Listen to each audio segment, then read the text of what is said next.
This is my delicious mixed fruit cake, packed full with sultanas, mixed peel, cranberries, apricots and cherries as well. And what more, there's an absolutely delicious orange glaze over the top which makes the cake very shiny. In order to make this cake you will need various ingredients, so let's go through them. 450 grams of dried mixed fruits. For this I've used sultanas, mixed peel, cranberries, glacé cherries, and then also a little bit of apricot as well to get loads of different colours in that. 220 grams of sugar. In this one I've used 110 grams of brown sugar and 110 grams of white caster sugar just to get a little bit of a balance, just to mix the flavours a little bit. 220 grams of butter or margarine. A few tablespoons of marmalade. In this one I've used orange marmalade, but you could also use apricot marmalade if you prefer that. 1 tablespoon of black treacle. 8 tablespoons of milk. 2 eggs. And finally 450 grams of self-raising flour.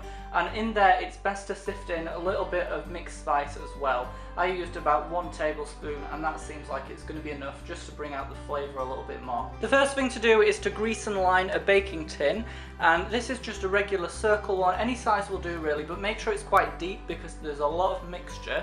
And then I've basically put a little bit of oil in there and then put a round circle of baking paper in the bottom just so it doesn't stick. And then also preheat your oven, 160 if it's a fan oven, or 180 if it's just a regular oven. So the first thing that you need to do is to add the margarine to the flour, and basically it's just going to be rubbing it in until it resembles breadcrumbs. So I'm just going to put the butter in like this. If you break it up into little chunks it's a lot easier. It just means you can get to it a little bit quicker and it's less messy as well. You don't want to deal with big lumps like this, because it will be disgusting. When you've put all the butter into this, you simply need to use your fingertips just to mix the flour and butter together, just to rub it in. When it resembles breadcrumbs, as I said, everything will be good and you can continue with the next step. So just rub it in, and it might take a few minutes, but it's best to take your time just so the butter is evenly distributed. And then sometimes a good way to check is to simply shake the bowl a little bit just to get the big lumps to the top, and then rub them in a little bit more. That's the best way to check that everything's rubbed in. And when the bits don't come to the top, that means that it'll be done. So we need to go a little bit more with this and try and avoid any big lumps. You know, you don't want big lumps in the mixture. Some of them will lump together a little bit just because the butter is melting, but you can really tell that things are in small, fine little bits. And I think that should be enough because it's kind of sticking together a bit, so I think that resembles breadcrumbs, so that's enough for that stage. The next stage is to simply put the sugar into the mixture. Both the white and the brown sugar, just put it in like that, and then you basically just need to mix it in until it's all incorporated. The brown sugar is sometimes a bit hard, so you have to kind of put it down a bit like that and just kind of mix it around. Sometimes if you push it against the sides it will help just to get it all in.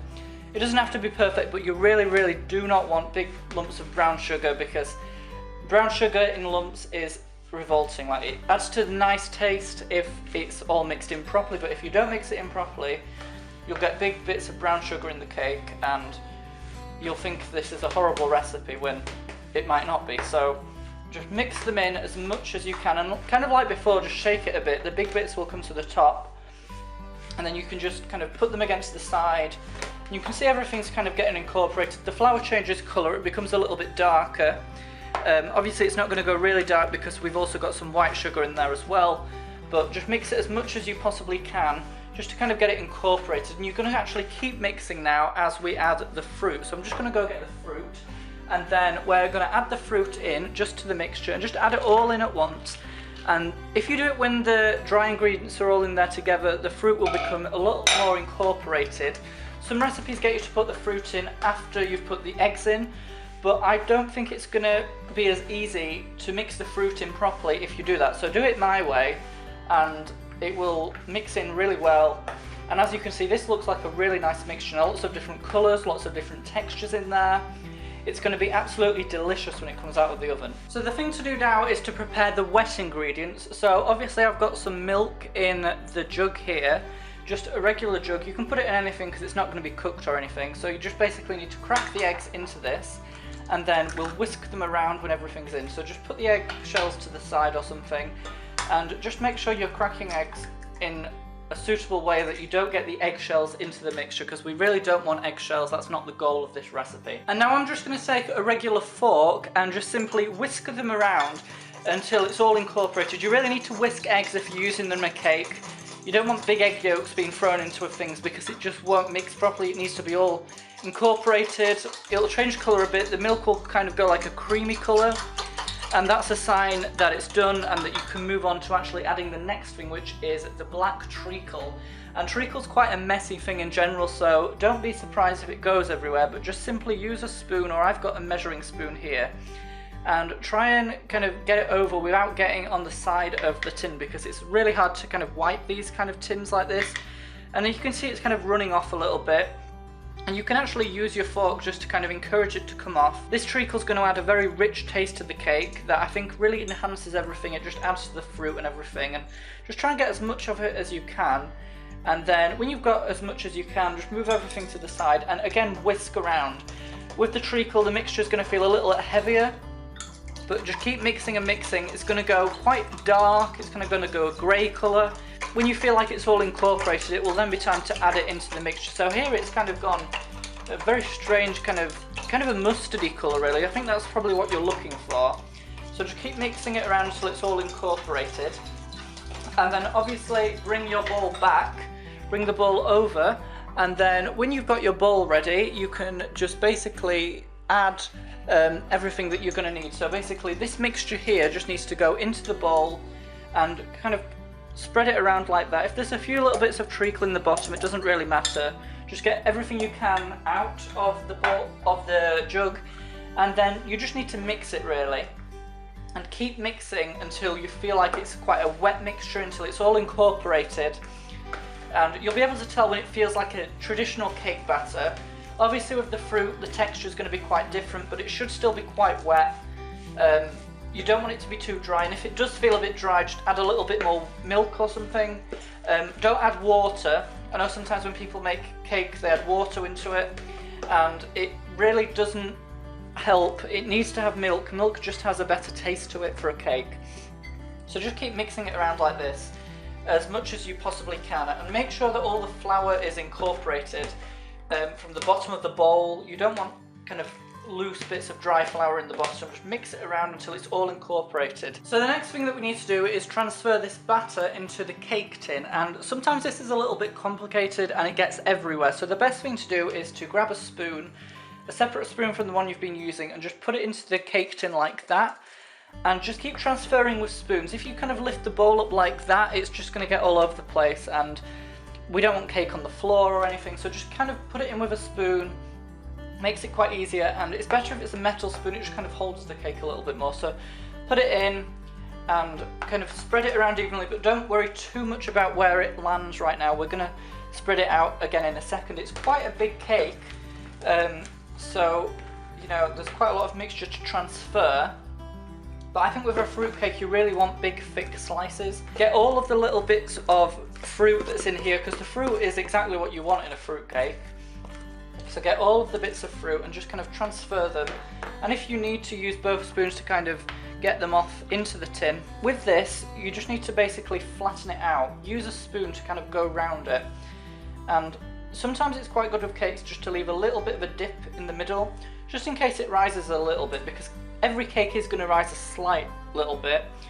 And obviously it needs to be kind of flat on the top for the best results. So just kind of spoon it round like this just to make it nice and smooth. And then really with that, I think it's almost time to put the cake into the oven. So as you can see, the cake is here now. It's all in the tin, and what I'm going to do is I'm going to put it in the oven for 1 hour at the temperatures that I said at the beginning, 160 for fan, 180 if it's a regular oven. And I'm going to put it in for an hour initially. Now this isn't going to cook it completely, but I'm going to let it out after an hour to put some foil in it, which I'll show you what I'm doing.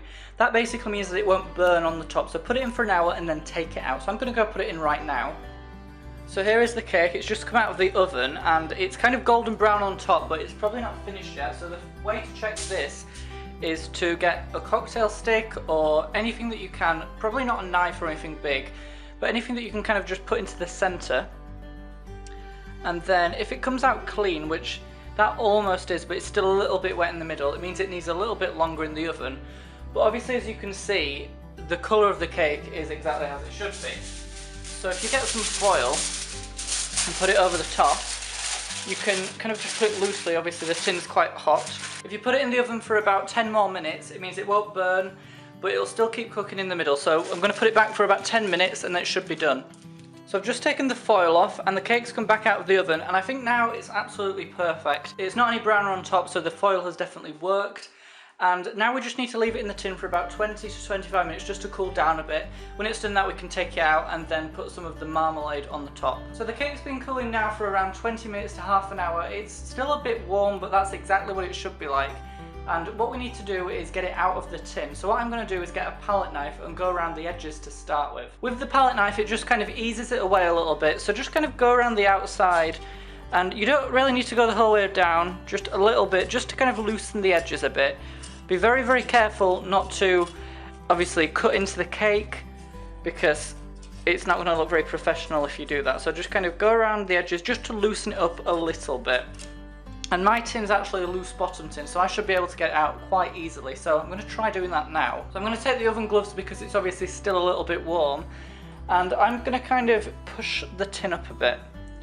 And you can kind of see it becomes a little bit loose. This bit is horrible because you think the cake's going to break. And you can kind of see that it's going up. And you just need to basically try and get it out. And it's a very, very hard thing to do. So obviously you've now tipped the cake out of the tin. I just kind of put it onto my oven glove. Take the metal thing off if it was a loose bottom tin. Obviously take off the baking paper as well. I've now put it on the cooling rack. It is a little bit bitty. A few bits came off on my hands, but it's going to be absolutely fine. And now we're going to put some marmalade stuff on the top. In order to prepare the marmalade glaze, I'm just going to take the jar of marmalade and basically pour it into a small kind of ramekin dish that will go in a microwave. Make sure everything is microwave proof. If it's not microwave proof, it's going to explode. I've just got a regular spoon and I'm just going to spoon a bit of this marmalade out into this ramekin dish. You don't really need that much, but you can get as much as you want. It really depends on how much glaze you're planning to put on the cake, and obviously how big the cake is as well. It's going everywhere, but basically just kind of get all the marmalade out. I've just got a little bit left in the bottom. We're now going to put this in the microwave for a few seconds. Keep checking it and keep mixing it around. It doesn't need to be boiling. It just needs to be kind of soft and so that you can spread it. I've taken the marmalade out of the microwave now. It took around 40 seconds to melt, and it's just kind of a nice consistency now that'll be spreadable on top of the cake. So what I've got is this kind of spreadable kind of plastic silicone thing, and any kind of brush that you can spread on a cake will be fine. And basically all I'm going to do is put it onto the cake. So you just need to take a little bit and just kind of spread it around. This gives it a really shiny glaze. It looks a lot more impressive when it has this. So just kind of spread it around and try and be quite gentle. Obviously there may be loose bits of fruit on top of the cake. You don't want to kind of rip them out of the cake. Something I would recommend is kind of moving the thing around as you do it, just to make sure you get it on all of it. If you've got a swirling table thing, that's probably a lot more useful. But if you haven't, you can just kind of move it around like this and just kind of spread it. A few bits might come off, but it isn't really a problem. You just need to keep spreading. So I finished glazing the cake now with marmalade, and it looks really shiny and really appetizing. A lot darker in colour, but a lot more interesting, I think, and it just stands out and it looks really nice. So it's going to taste delicious. I can't wait to taste it and eat all the fruit inside. It's going to be amazing. Definitely let me know down below in the comments if you're planning to make this cake, if you even like fruit cake, and also let me know if you have any other requests for other recipes that you would like me to show you how to make. Any other baking things. I can make things like breads and cakes and biscuits. Anything like that, just please send your requests in. I'll try and do them and get as many as possible out there. So this is my amazing fruitcake. Thank you so much for watching and happy eating.